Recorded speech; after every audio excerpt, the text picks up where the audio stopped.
আসসালামু আলাইকুম প্রিয় বন্ধুরা, সবাই কেমন আছেন? আশা করি ভালো আছেন। তো আজকে আবারও একটি ভিডিও নিয়ে আসছি। তো আজকে হচ্ছে আলু ক্ষেত নিয়ে। প্রথম ভিডিও দিয়েছিলাম আলু ক্ষেত তখন ছোটো ছিল। তো আজকে আমার এক চাচা আলু ক্ষেত বাঁচতেছে, ওই দেখা যায়। তো চাচার কাছ থেকে কিছু জানার চেষ্টা করব।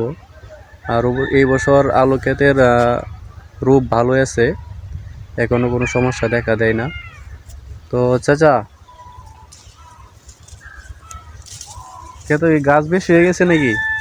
ঘাস বেশি হয় নাই, ঘাস ভালোই আছে আলহামদুলিল্লাহ। ঘাসের ওষুধ দিছিলাম তো, হ্যাঁ, লেগে বেশি হয় নাই আলহামদুলিল্লাহ। অনেক সুন্দর আছে, গাছও অনেক সুন্দর আছে। সবারই আশা করি অনেক ফলো আল্লাহদের সবারই সুন্দর হোক, আমারও সুন্দর হোক, কামনা সবারই জন্যই সুন্দর করি।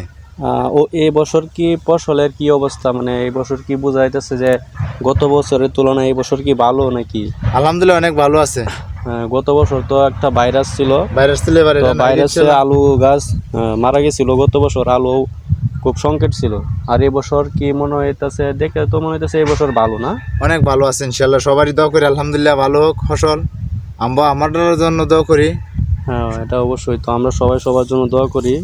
এবছর কৃষকরা যারা অনেক কষ্ট করে, আর অনেক সময় দেখি অনেকেই কৃষকদেরকে অবহেলা করে। তো বিশেষ করে আমি বলবো, যারা কৃষকদেরকে অবহেলা করে, আর আসলে এটা ঠিক না। কারণ কৃষক যদি কৃষি না করে, আর মনে কর শহরের মানুষ বা জনগণের মানুষের পেটে কিন্তু বাদ যাবে না। বা এই যে শাক সবজি যত কিছুই কিন্তু এই কৃষকরাই কৃষকের দ্বারা খুব যত্ন করে, তাদের দ্বারাই কিন্তু হয়। আল্লাহ তাআলা তাদের দ্বারাতেই কিন্তু এসব ফল ফলান্তি ফলায়।